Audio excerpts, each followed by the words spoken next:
talking enough, I think. I'd like to give the floor to Mr. John Spencer himself, and he will tell something more about himself and why he is here. So give a round of applause.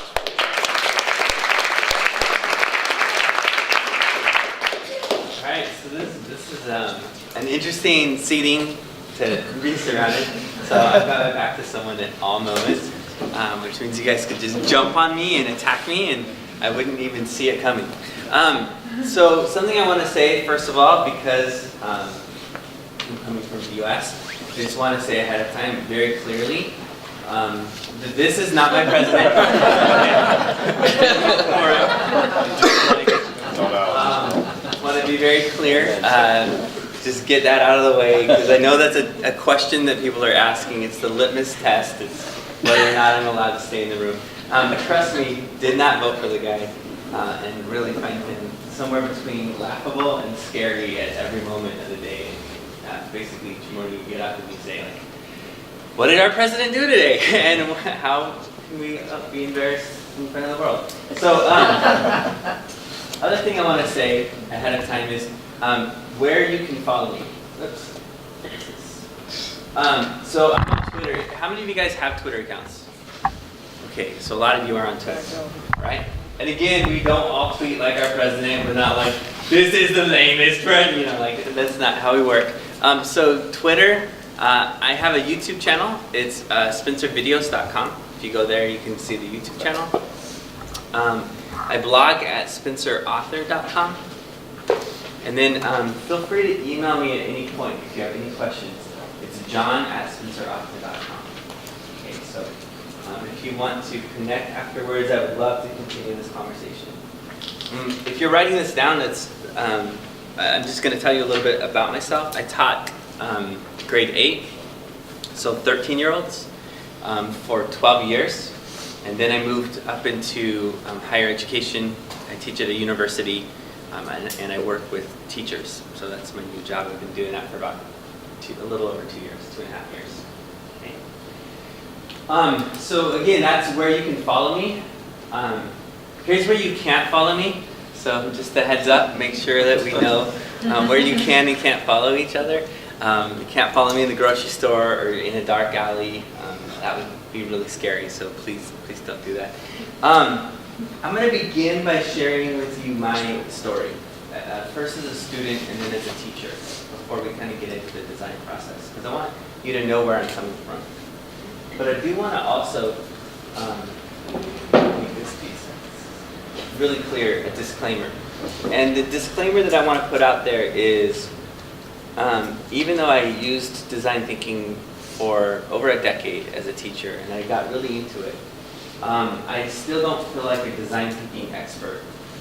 And the reason why is I always had projects that tanked, that didn't go as well as I hoped for. I still had students who would get frustrated. I made lots of mistakes as a teacher.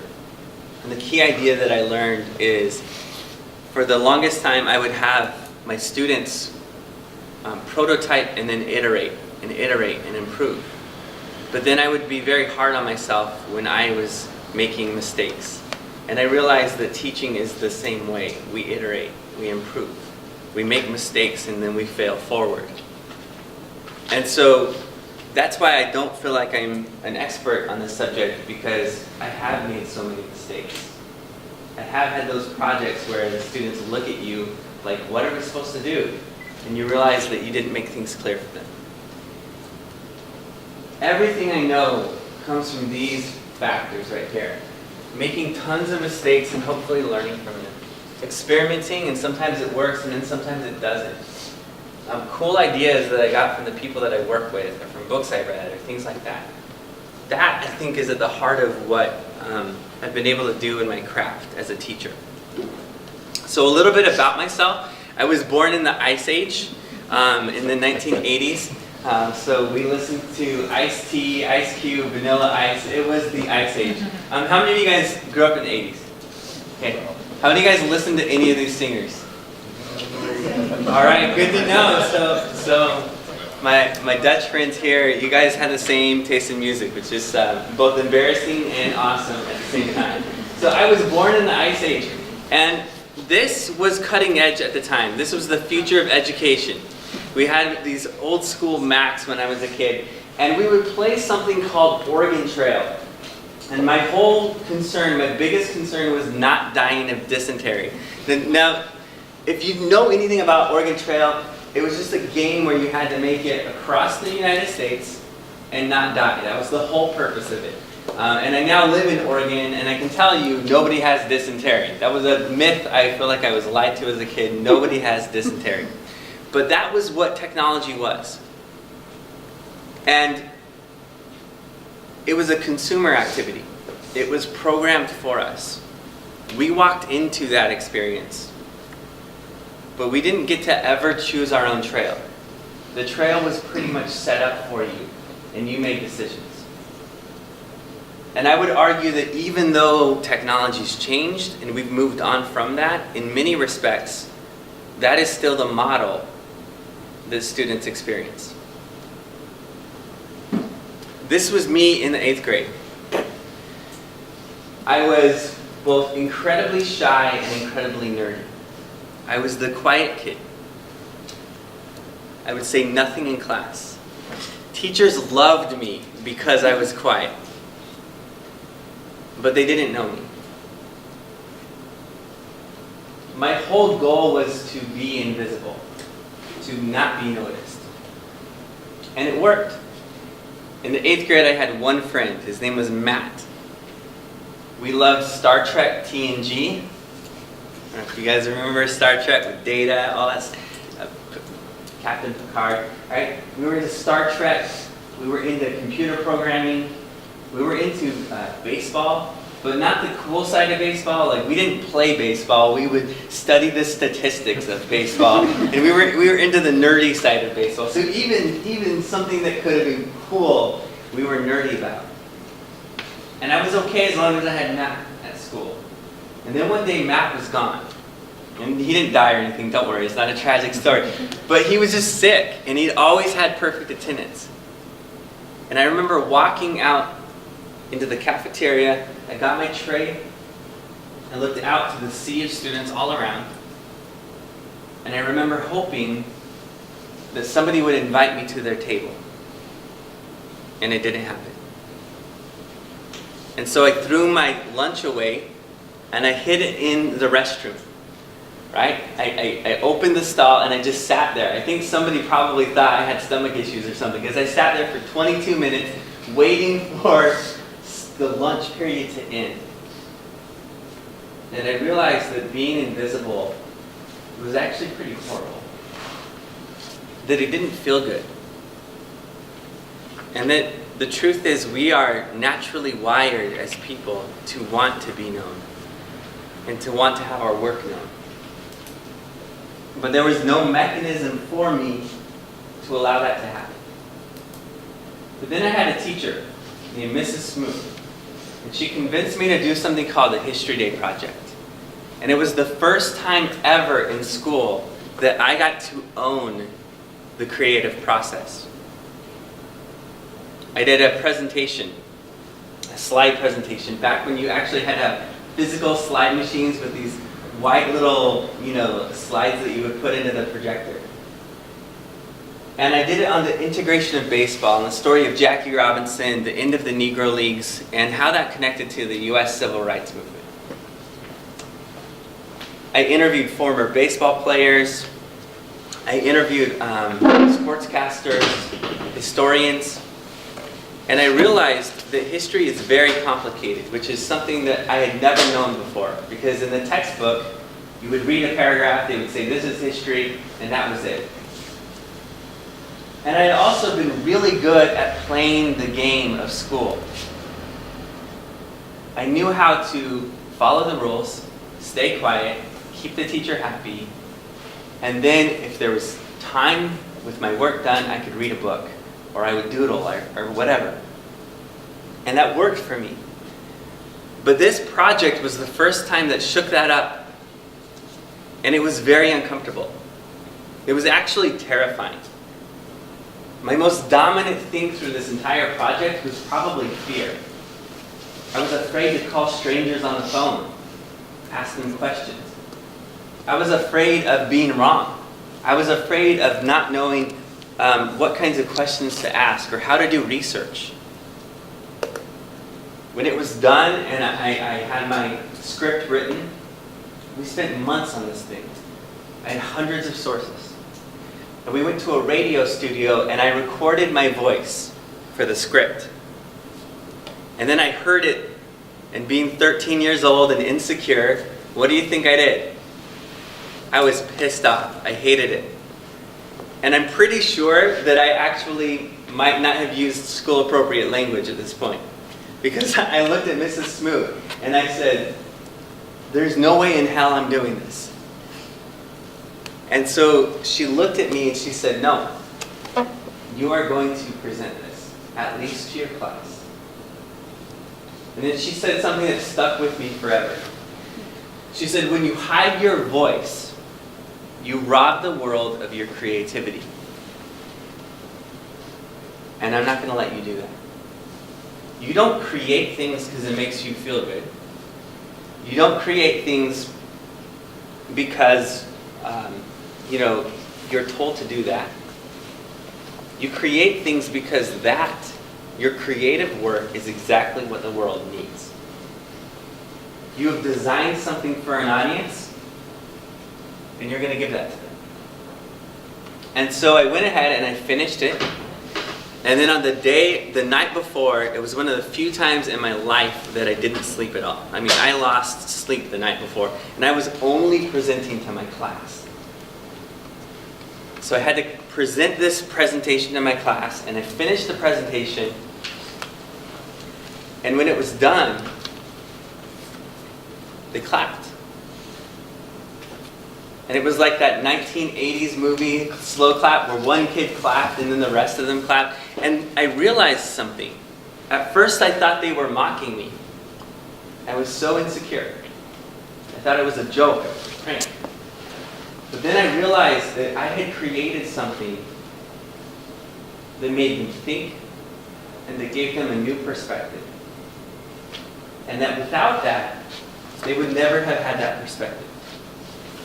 And that stuck with me forever. She was my hero, Mrs. Smoot, and she still is. To this day, the reason I became a teacher was because of this amazing experience I had. Of a teacher who cared about me, who knew me, who saw me as a student, and who was more concerned about me becoming a creative thinker rather than just passing the test, which was the focus of our school. Here's a little bit about me now. Oh, the audio's not working. I don't know why. Sorry. All right, well, we fixed the audio.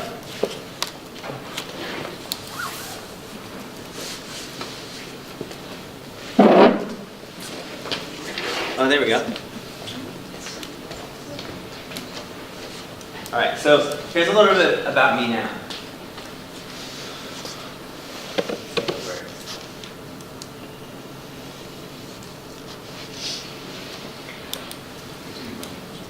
My goal is simple. I want to make something every day. In the past, it's meant student-led documentaries, murals, and coding projects. It's meant building a blogging platform or writing a children's book. It's involved making videos and podcasts, books. And as a dad, it's meant making pillow forts or building stuff with Legos. My oldest son loves to design experiments, solve Rubik's Cubes, and make things with duct tape and cardboard. My middle son loves to write Harry Potter fan fiction, and he enjoys painting. And I have a daughter who makes picture books and designs entire worlds in Minecraft. And while it seems small, these little acts of creativity are allowing them to develop a maker mindset. To my core, I believe that schools should be bastions of creativity and wonder. I believe we are broken people in a broken world, but when we engage in creative work, we get the chance to create something beautiful in the midst of the broken. for that reason, I want to make something new each day. Some days I make things. Other days I make a difference. But on a good day, on my best days, I get to do both. Okay, so I love to ask this question to my own kids. What did you make today? And there have been years where days and days and weeks go by, and my kids will say, we did a worksheet. We answered questions at the back of the book. We solved math problems on a handout. But then in those times where they made something, I don't even get the chance to ask them that question because they run through the door and they are ready to tell me what they made. My daughter this year, she'll run through the door and before I get a chance, she'll say, we're doing these cardboard challenges and we did this and they did this and I did this. And if you know anything about kids who are 8 years old, they can talk for 5 minutes before you get a word in edgewise. She's so excited about what she's making. And yeah, it's just stuff with cardboard and duct tape. But it's a big deal to her. It's a huge deal. My oldest son will come home. I actually pick him up. And he's already at the age where he's too cool for everything, even me. Do you know that, right? It starts around 12 years old. It continues, through 18 or 37, whatever. And he's excited about school right now because of what he's doing in his creative writing class and what he's doing in his engineering class. Every single day, he talks about it. And his teacher has no idea. I wish he would tell his teachers how excited he was. But again, he's too cool for it. But it doesn't matter because he's excited about learning and he's learning at a deeper level now. One of the things I really believe is that making is magic. I'm going to skip this bit, please. And the idea is that they're developing a maker mindset. They're thinking differently about life. They're learning how to think like artists, think like engineers, think like architects, think like designers, think like problem solvers. The reality is our world is changing. We know this. We don't have those old school Apple computers that take you on the Oregon Trail, right? If you just look at the devices we had, when I was a kid, this is all the physical stuff that we had to have, right? If you wanted to play a game, you would have to play on the Atari. And now you can play that game on your phone. If I wanted to listen to music, I'd have to pull out the vinyl, set it on the record player, and listen to it that way. Now it's on my phone, it's on Spotify. It's somewhere out in the cloud, right? In fact, we were on a road trip as a family. We're driving about 6 hours away. And my wife said, do you notice that we don't fight, we don't argue with each other when we're on a road trip? And our parents both fought with each other when they were doing that. And at first I was like, wow, our marriage is good. We're better than our parents. We're awesome. And then I realized, no. They fought over a map. We don't have a map. Because Google's telling us where to go. And that was the moment of just realizing, holy crap, Google saved our marriage. We're good. Right? And yet, my daughter asked this question a couple years ago. Dad, were you alive back when people had flip phones? I don't know if this is going to make any sense or not, but my son, when we went to Colorado, noticed that his grandpa had a flip phone. And he pulls me aside and he says, Dad, Grandpa Ron has a burner phone. And I had to say, no, he's not a drug dealer, he's just old.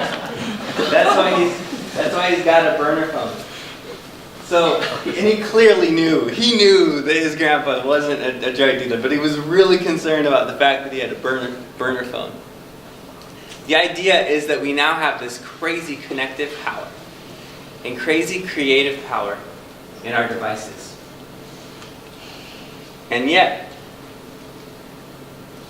I did a student survey.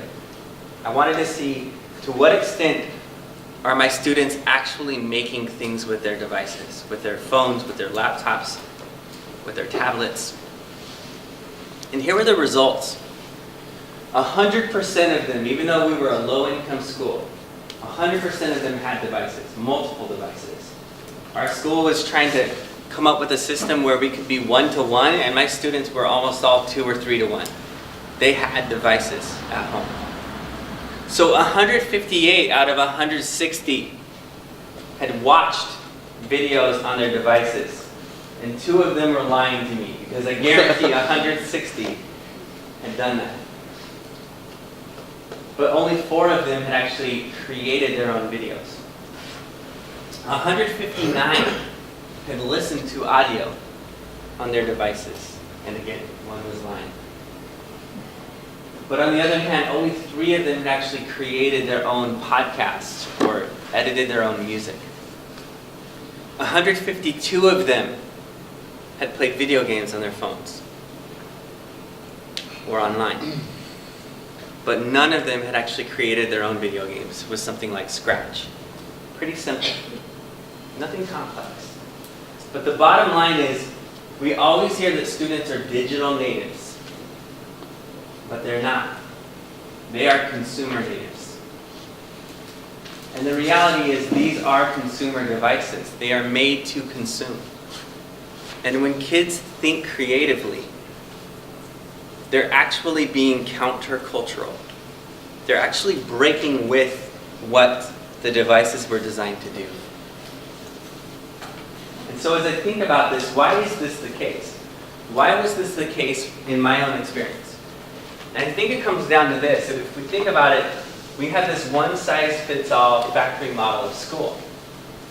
And students are supposed to passively consume content. And it goes straight into their heads. But kids are not widgets.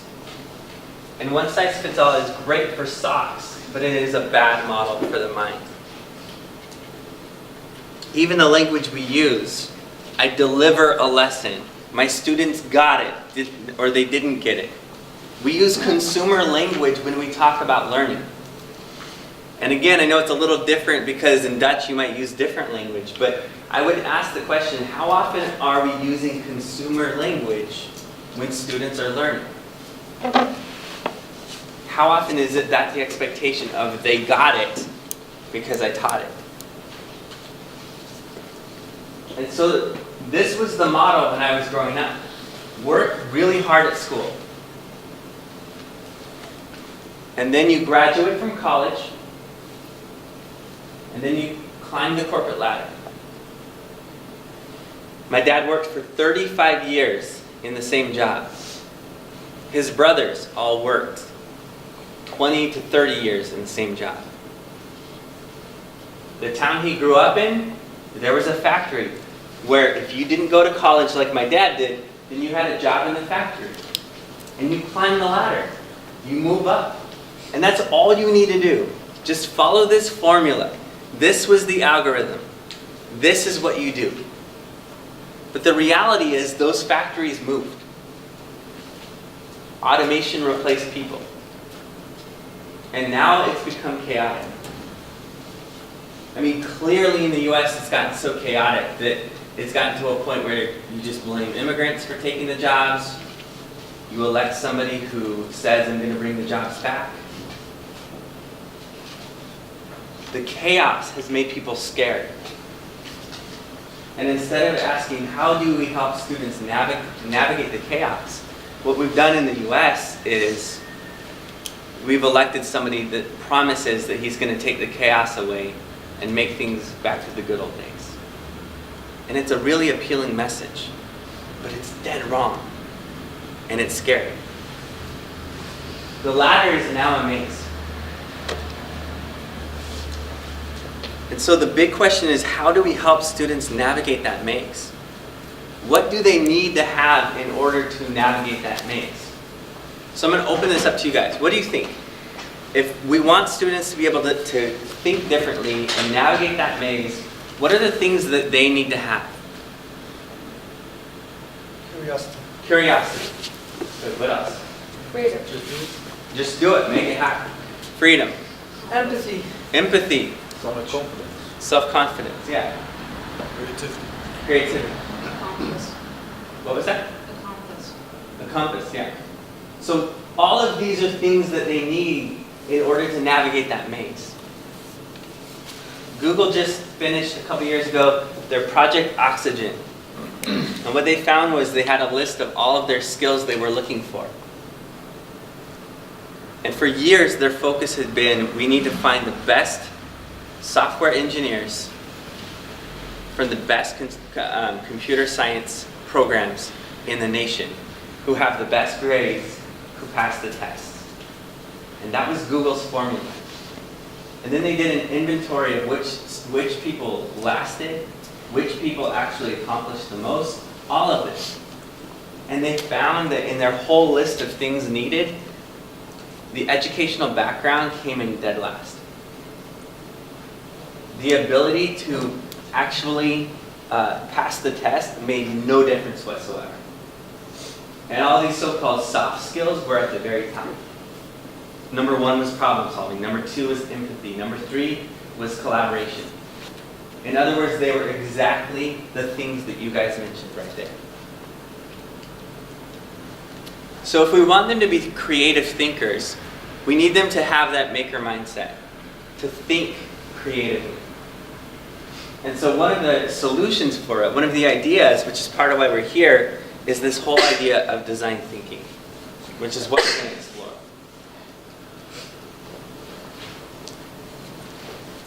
Design thinking is a flexible framework for getting the most out of the creative process. It is used in the arts, in engineering, in the corporate world, and in social and civic spaces. You can use it in every subject with every age group. It works when creating digital content or when building things with duct tape and cardboard. Although there are many models for design thinking, we have developed the student-friendly launch cycle. Here's how it works. In the first phase, students look, listen, and learn.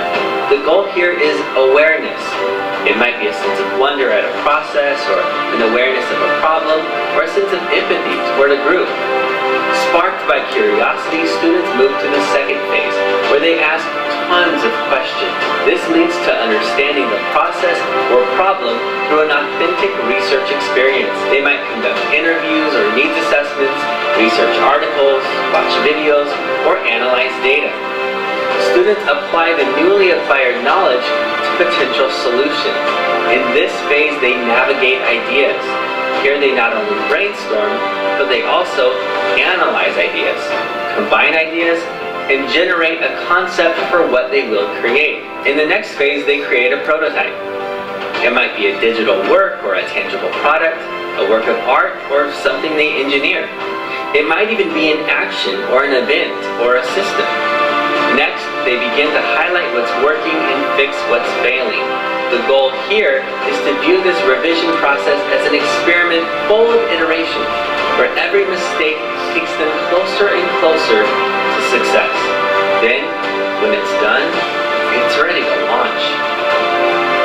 In the launch phase, they send it to an authentic audience. They send their work to the world. And ultimately, that leads back to a place where they can look, listen, and learn. All right, so I want to point something out. I know we're using a different design thinking model here, and so I'm just going to briefly tell you kind of how they connect. So look, listen, and learn really is that empathy stage, and I'm going to get into what that looks like. This is really the define stage. This is the ideation stage, the prototyping, the revision, and the launch. So it's really similar. So even if the terminology is a little bit different, understand it's a similar process. So the very first one, this empathy place, is look, listen, and learn. And there's a lot of starting places that you can do. So, for example, you can start with a product in mind. And this is the case where you know you're going to be making a blank, but it's going to need to fit the audience. And this was the case, for example, when my students would know we're going to create a documentary, we're going to create a blog. They know the product ahead of time. And then they're going to move into that place of empathy. So this is the starting place, is sometimes clearly it's going to be a product. Sometimes, you know what, we're going to do this right now. Random space quiz. You guys ready for it? I'm going to make you take a test. I know you were not expecting it. But the future of space travel is A, B, or C. A, better combustible engines. B, improved flux capacitors. C, geckos, or D, internal pulse plasma propulsion. So, I want you to turn to your shoulder partner, the person next to you, and say which one you think it is and why. All right? Those of you who fail will be kicked off the island. You're done.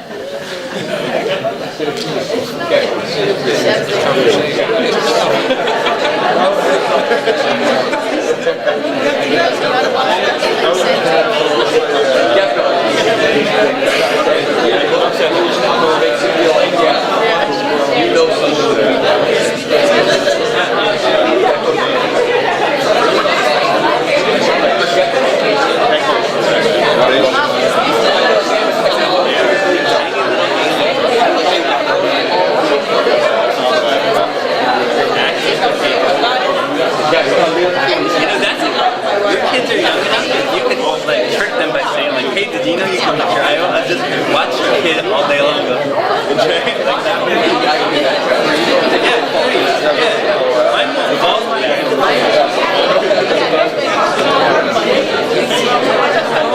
Alright. Okay, time's up. Time's up. Okay. Just by show of hands, how many guys said A? Better combustible engines. Anyone say A? Okay, I saw a couple of hands up. It's not A because really in space travel you don't want the engine to be combustible because you don't have the oxygen. How about B, improved flux capacitor? I got a couple people there. That's actually necessary for time travel in Back to the Future, but it is not necessary for space travel. How about C, geckos? Yes. All right, a number of people said geckos. How about D, internal pulse plasma propulsion? Okay. The truth is you actually want external pulse plasma propulsion for space travel, not internal. How did you get that wrong? The answer was C, geckos. Clearly. And how do you know this? Because the answer on the standardized test is always choose C when you don't know the answer. Always choose C.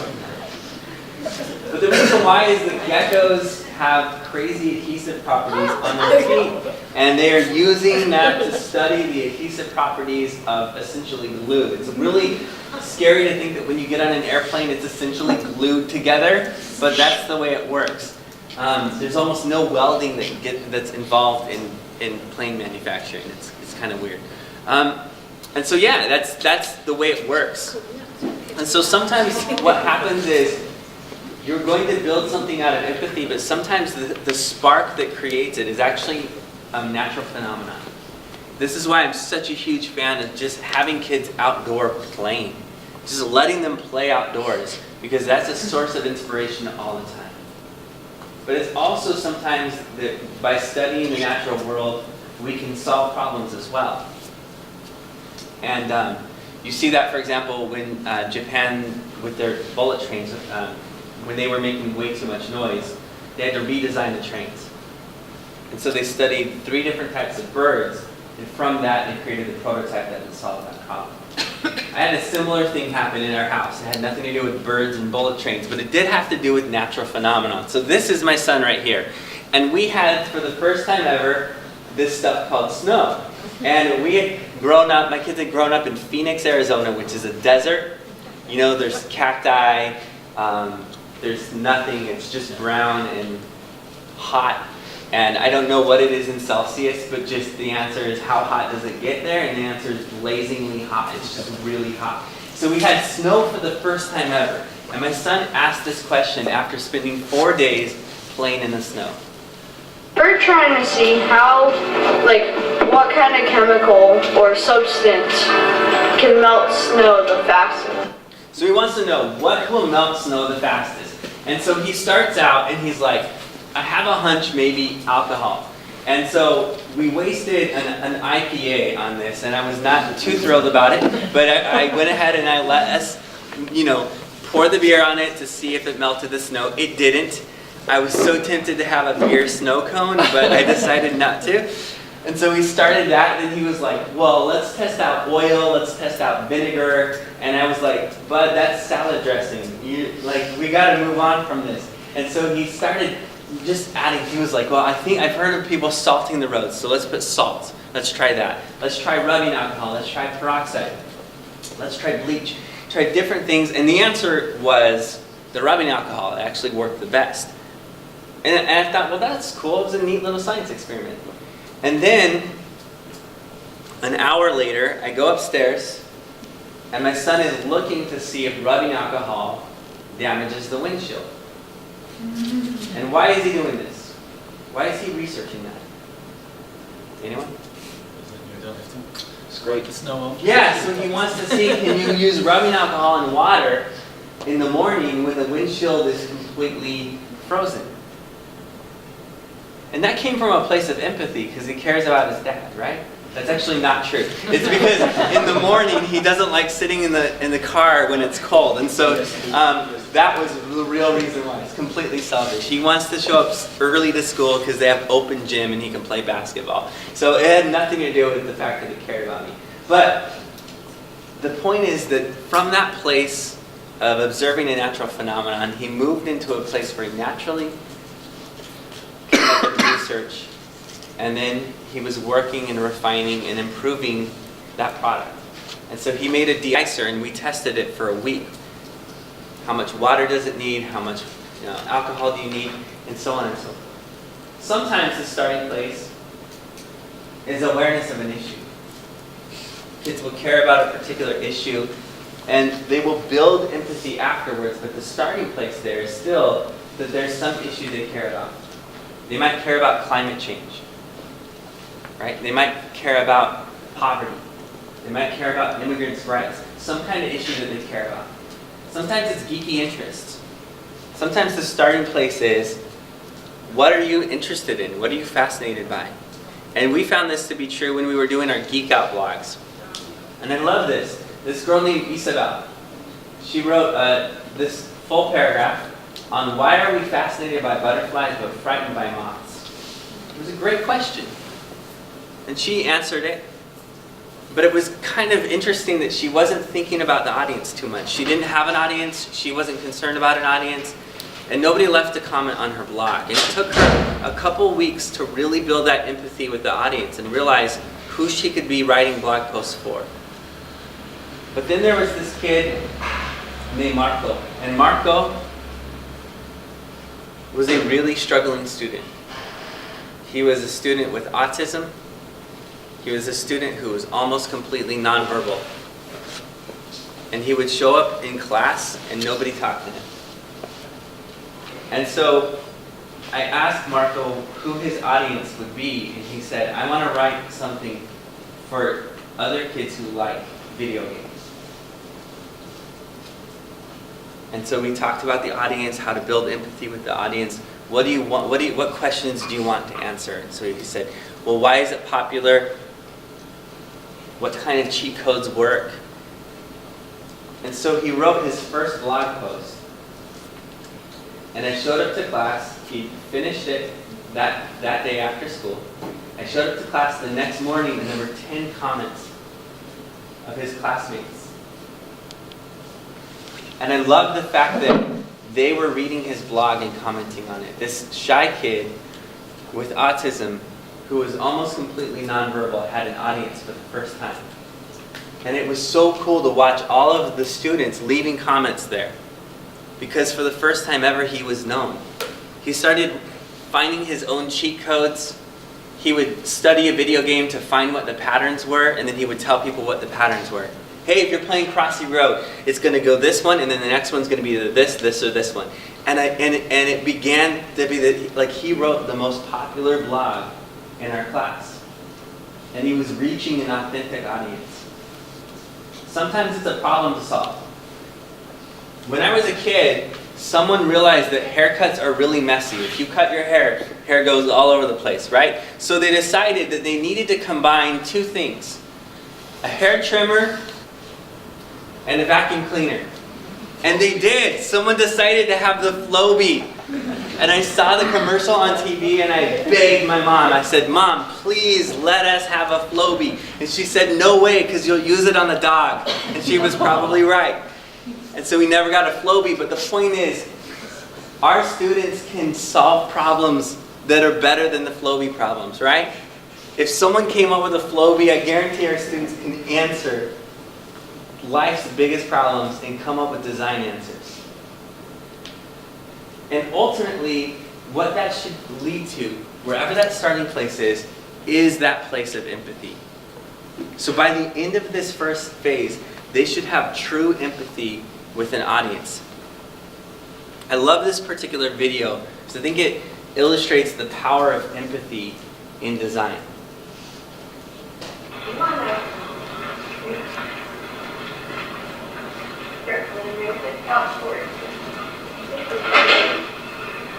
Okay, they down here. Read the letter first. Read the letter first. What letter? There's a letter in there. You're gonna love it. Open it up and read it.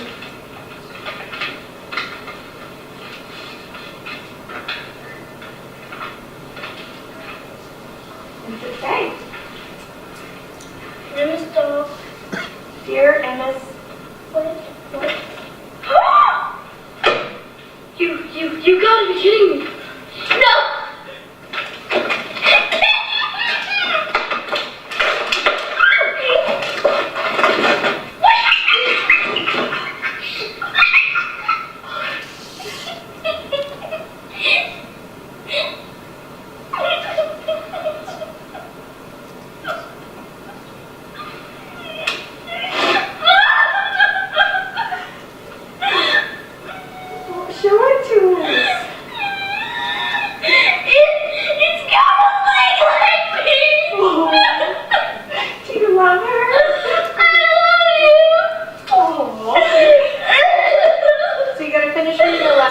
So, if you didn't catch in the video, she gets a doll that has a leg like hers.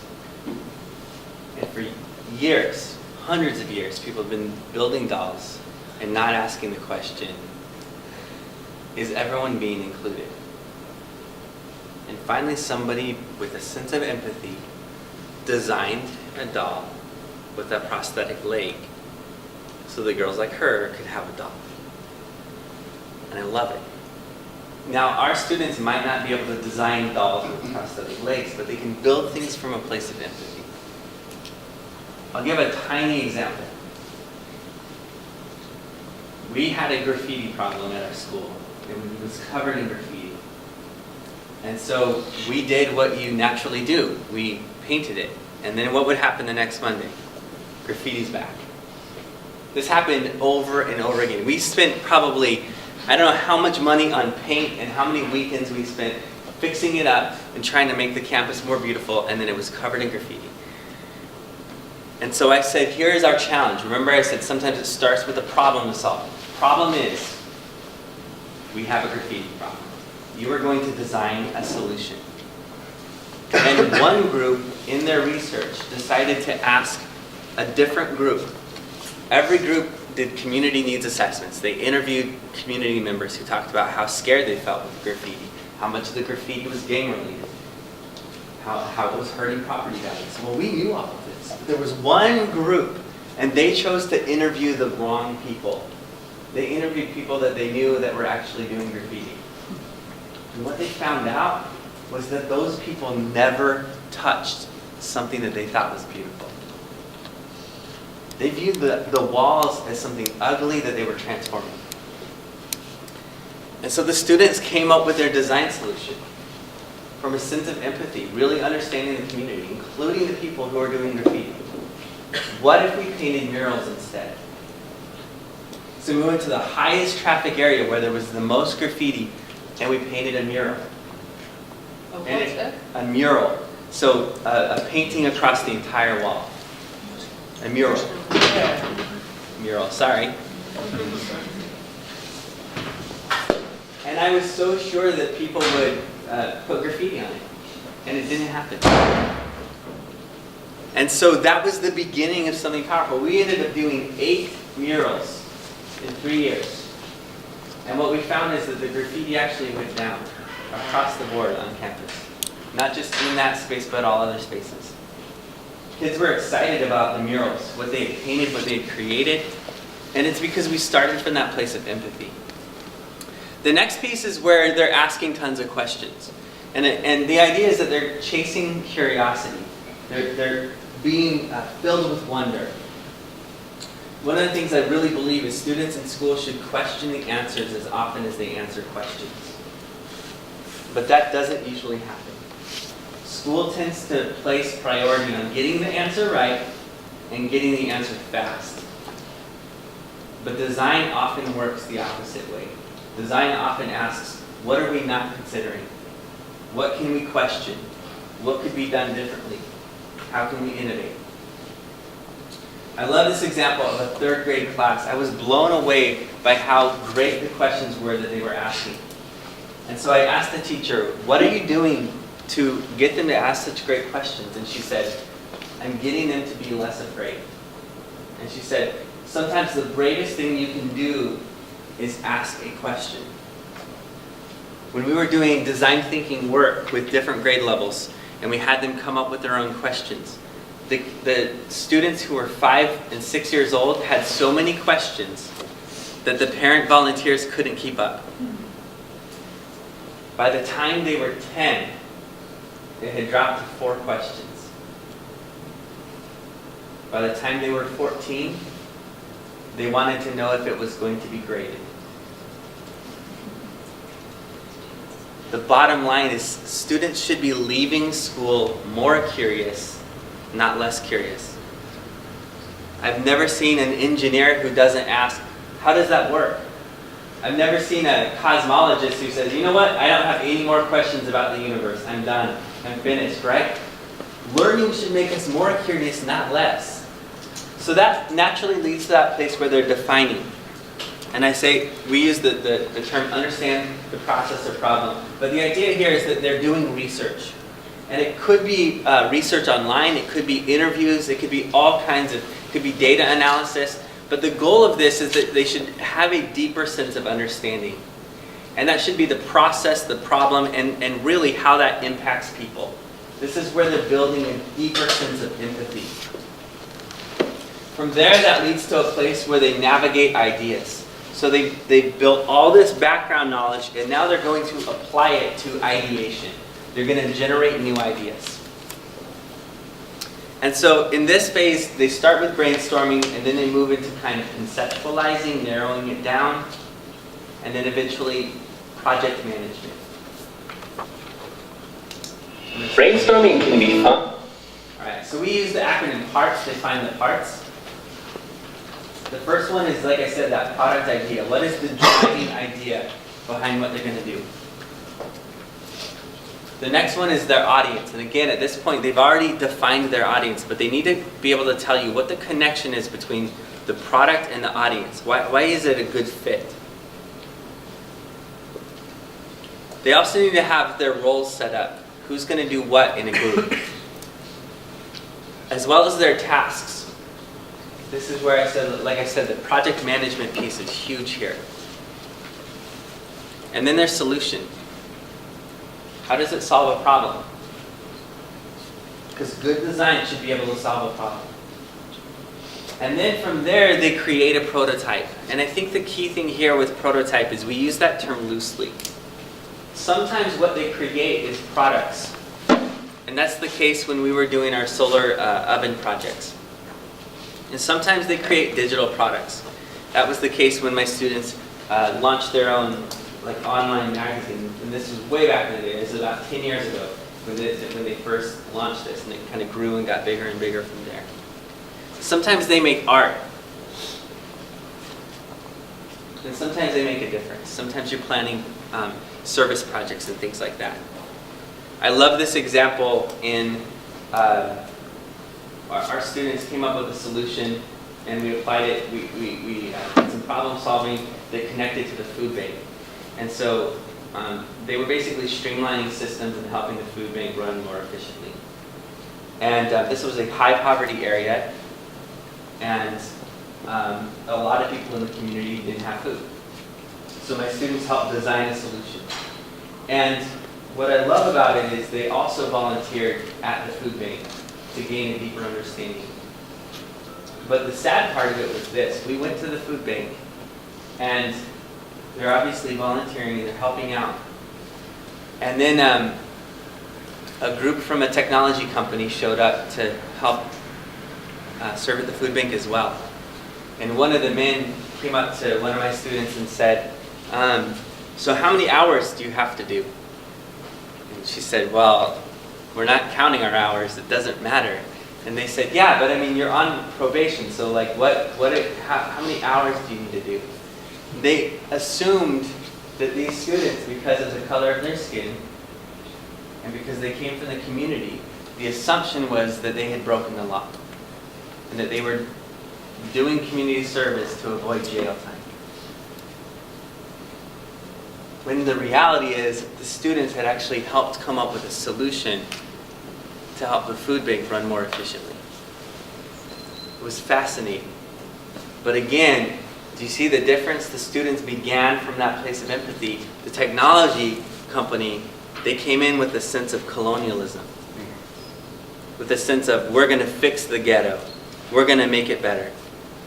And no sense of understanding of the people involved. And it was eye-opening. Now what if you don't have the best materials? One of the realities is, every roadblock is a chance to iterate, to solve a problem, to move around, to improve. Often, the best technology is a roll of duct tape and some cardboard. Kids can do amazing things with that. Our university has a high-tech, state-of-the-art, spent millions of dollars on it makerspace for our engineering students. They have all these CAD machines, they have 3D printers. I mean, the thing is awesome. But when you walk into the makerspace and you see all the tables that are set up, you see cardboard, you see duct tape, you see PVC pipe, you see all of these hands-on things that still require you to make things with your hands. Now, why would that be the case? If they have all this high-tech wizardry that they can use, why are they using crappy old stuff to build their stuff, to actually prototype? What do you think? Because it's fun. Because it's fun. Yeah, because it's enjoyable. Why else? You're fast. What was that? Fast. Yeah, it's actually faster, right? Sometimes the physical prototyping is exactly what you need. Why else? You have to do your own thinking. You have to do the thinking. Okay? You're not using a computer model to think for you. What else? It's more familiar. It's more familiar. Some of them describe just the fact that doing that, one of the things we have in our, we're talking college level, master's level, makerspace, is Legos. Right? Legos in a makerspace for university students. Are you kidding me? And yet, it's been a huge part of their designs because it's familiar, because it connects to their childhood. What else? I saw another hand You up. can change the models fast. What was that? You can change what you make fast. Exactly, you can change it up faster. And I think the other thing is you're using your whole body, not just your mind. The university has a problem where they even use the term the life of the mind, as if learning only happens up here and doesn't happen with our hands. But we know better. We know that the hands-on connection is a part of what makes it stick. So, the final phase before the launch is where they highlight and fix. This is the idea that every mistake is another iteration closer to success. And this is really hard. We use the difference of, it's not that we want students to fail. Failure is permanent. But failing is a part of the learning process. And often the students who are the best students have the hardest time with this part of the design process. That we're going to learn from our mistakes. Nobody hates revision in a skate park. How many of you guys have been to a skate park? A couple people? How many of you guys skated when you were younger? Any skaters? Okay. I didn't skate because it just looked so incredibly painful. And I'm going to show you why. You'll see this for a second. Here's an example of a guy skateboarding, okay? And as you can see, I just watched it. This is not a GIF or a GIF, by the way. These are actually different times every single time. And notice, nobody is grading him. Nobody has given him a rubric, okay? Nobody has given him an average on how many times he's failed. He just keeps going and going and going and going and going and going and going. It does not stop. And then he gets it, right? Finally he gets it. And he's excited and he's completely stoked. Nobody uses that term anymore, but stoked. He's excited about it, right? I want classrooms to be more like skate parks, where when you fall down, you get right back up, because that's a part of what makes life exciting. That the mistakes aren't averaged. That you don't say, well, you know what, you got it right, but we're taking the full 4 weeks before this when you didn't get it right and you still have an F. And this is a real shift for teachers. This is a really hard thing to say. We're going to fail forward. In the next phase, there you go. In the final phase, it's ready to launch. This is when you're sending your work to an authentic audience. And I think the key thing here is what you're saying when you launch is, I'm not afraid to be known. I want to be known. I wanted to be invisible. I thought that was the goal. And then, when my teacher said you're launching to an audience, that History Day project, I was suddenly not afraid to be known. In fact, I went from that to doing the district competition, and then went on to the state competition. And at the very end of that year, I had to present at the national competition in Washington, D.C. I had to do my slideshow in front of 10,000 people as an 8th grade student. And again, it was terrifying. But at the same time, I was able to say, I want to be known. I'm proud of what I made. I can do good work. Too often, student work ends up on the refrigerator, right? They finish it and the audience is your kitchen. That's it. Mom and dad are your intended audience. And that, to me, is not good enough. And that's where the launch piece is a huge deal. But it's not only that you launch your finished work to an audience, I think it's also important that through the design process, we have students share their learning journey. When I was a kid, we used to have a TV show with a guy named Bob Ross. Did you guys have that here? Bob Ross, yeah. He had the little fro. He would paint happy little trees.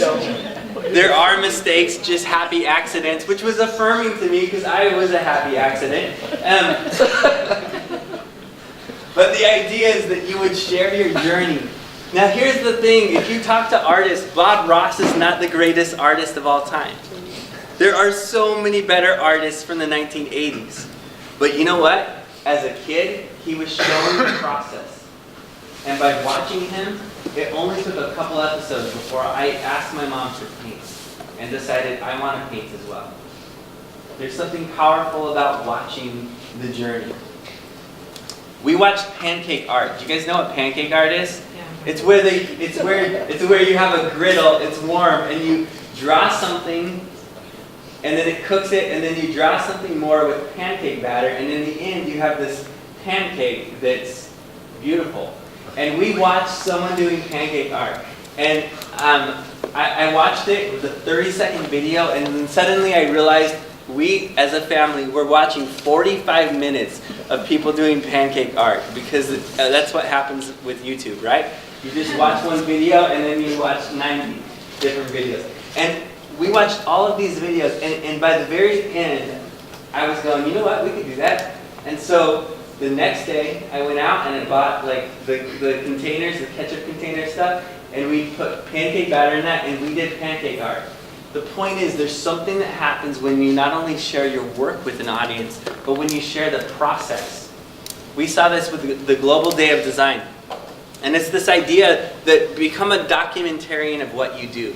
It's a quote from Austin Kleon, that we should be documenting our learning so that other people could be inspired to do the same thing. We saw this with the Global Day of Design. Students from all over the world, we had almost 100,000 students. And in the United States that day, the first year we did this, it was trending on Twitter nationally. And the other things that were trending on Twitter was a hashtag that was all about Donald Trump. And another one was a hashtag that was all about Hillary Clinton. And it was just hate and vitriol and anger.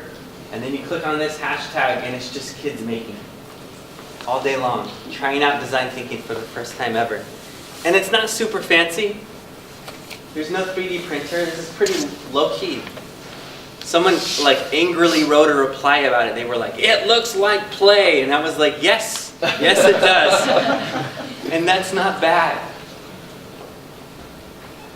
Now sometimes it doesn't work. This is the final piece I want to say. Remember when I said my students did the mural project? We saw a decrease in graffiti. They built something out of a sense of empathy. And then we got a new principal who decided that that didn't look professional. And so during spring break, we left and we came back and the walls were painted white. They completely painted over the entire school. And my students were crushed. I mean, they were in tears. They were angry. A couple of them were so mad they wanted to do a walkout. And I was like, for my job, please don't walk out because I'm pretty sure I'll lose my job. Please don't do that. But they were really upset with the principal about this. And a student asked, why do we create things for an audience if they're just going to get destroyed? And then I remember I said something to this particular student. I said, we do this because when you hide your voice, you rob the world of your creativity. And this student was ready to put his blog on private. He was ready to not send his documentary to an audience. He was finished. But I told him that ultimately the world needs what he was going to create.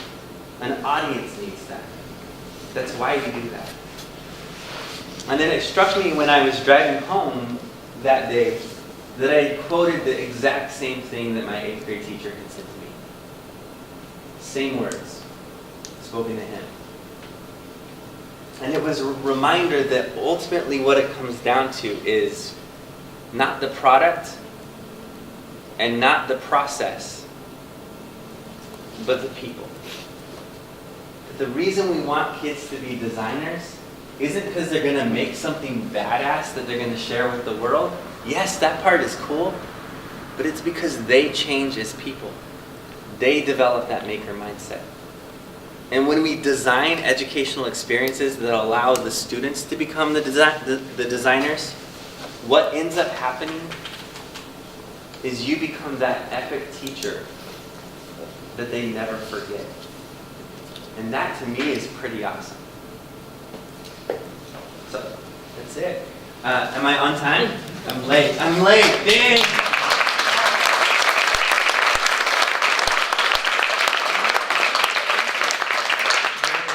I told him to do a countdown to start with 5, and then if I got down to 1, he could use the middle finger to let me know it's time to be done. Thank you so much, John. Thank you. Is there anyone who wants to ask a question to John according to his story? Just oh yeah. Go for it, ask me. You can also ask it over dinner, of course. I don't want to ask it in public. No? John, do you use design thinking with your college classes too? Yeah, absolutely. Yeah. We 2 of the courses I teach are done fully as design thinking. We go through the process to help students, to help teachers rethink how they design curriculum and instruction. So yeah, definitely. I have a question too. How do you handle what I experience in my practice Yeah. in the college I work in is that I work with a lot of teachers who say, but my students expect me to give a PowerPoint. Yeah. They expect me to make consumers out of them instead of, how do you react to that? Yeah, so I would always have to tell students it's going to look different. And we would, the 2 battles I had with students were, number 1, can't you just give me a lecture, which is depressing. And the second one is, why is the design process so long? That's the other one. Can't we just make now? Just make. And so the way I solved the first piece was to say, the world, the same thing that I said here, the world is changing. and then I would ask them a simple question that I knew that they learned the year before, you know, about linear equations or something, and I would tell them to solve it, and they couldn't answer it, and I would say, wow, so you guys all aced the test last year. Glad to see it stuck. And then we asked the question, what makes learning stick? And the ultimate answer is when you design things, when you are engaged in creative thinking. You're moving to that higher level and it becomes more permanent. There's good research on that. And then the design process, which I know you didn't ask, is yes, it takes a long time. So what I started doing is I started saying, we're going to design something in a day, or we're going to design something in 40 minutes. And it's total crap what they designed. It just looks awful. And then I say, how many of you guys want more time? They all want more time. Do you think an audience would want this? Probably not. How do we start with empathy? Then we move into doing the design process. And instead of it being like, oh, it's taking so long, they're like, oh wow, we have some time to do this. This is nice. Other questions? Yes. I saw your son's inquisitiveness. Yeah. And well, it must come from somewhere, I believe. So, where did it start? So I think it's natural, right? I think that like kids are naturally inquisitive, and sadly, that I would ask it differently and said, where does it stop? And I think it stops at home, and I think it stops at school, but I think it mostly stops at home. So we had to fight to keep them inquisitive, right? To have them asking questions, you know. And I want to point out, like, my kids are all into inquisitive things and learning and stuff, but I want to be clear, like, they're also typical kids who, you know, argue with each other and, you know, watch a useless YouTube video of someone playing Minecraft, you know, like, they're that kid too. So, like, I just want to be really clear, like, they're not, you know. But my question is, how can I trigger that same attitude with my students? And what grade? The 16, 17, 18-year-olds. Yeah. And even older. I think it's harder in high school. I think it's harder with the older It's kids. encouraging. You know? What was that? That's really encouraging. No, it is.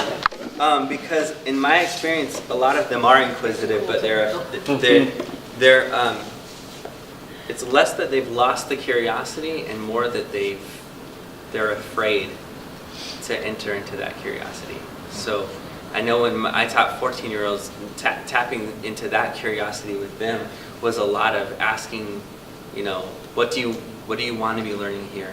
Or even saying, we're going to do something that's we would do something called Wonder Days, where they would have to search their own questions and seek out the answers. And I would say, you're going to create answer any question you want to know about anything, as long as it's school appropriate.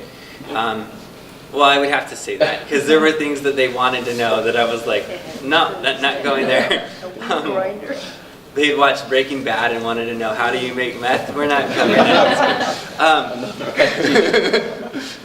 There's some good chemistry there. But I could tie it to the standards. But you know, I would then have to tell them, you have time to do this, and it's not for a mark, it's not for a grade, right? So I would have to say, this isn't graded, for them to go, oh, okay, and suddenly they would do that. And it would take about 2 or 3 times before they jumped into it and got excited. So I found it was more about fear. Yeah. Thank you. Is there anyone else? Yes. What do you say to your colleagues, or how do you deal with negative, or? So, for colleagues, you know, I had a teacher who was even better with the design thinking process. His name was Javier, and he would always think of really good ways to have students do the launch piece. That was always the hardest. Like, how do you really reach an audience was hard for me to figure out. And so, like, I had one colleague that was amazing, and then I had a number of colleagues who just thought it was a waste of time. And the challenge, the thing that upset them was, my students always had the top test scores. And they just were baffled by that. And they would say, you're the fun teacher. Or, they just like going to your class because they just play all the time. It's just fun. And it was really negative. But I always knew that I had the principal's side when our scores were good. And that's depressing. But as long as my scores were good, I could kind of have the permission to do that. And slowly what I found was, like, it's a grassroots movement. Javi would join, and then, Carol joined, and then Marco joined. And suddenly there's 7, 8, 9 teachers doing this on campus, and it becomes kind of a movement. At the university level, it's even more difficult. And the reason why is at the university level, a lot of them enjoyed lecture. They enjoy doing lecture. And professor autonomy, professional autonomy is a huge deal.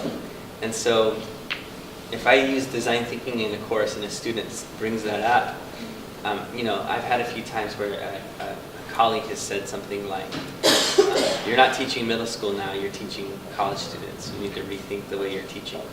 And it's hard because they have tenure, I don't.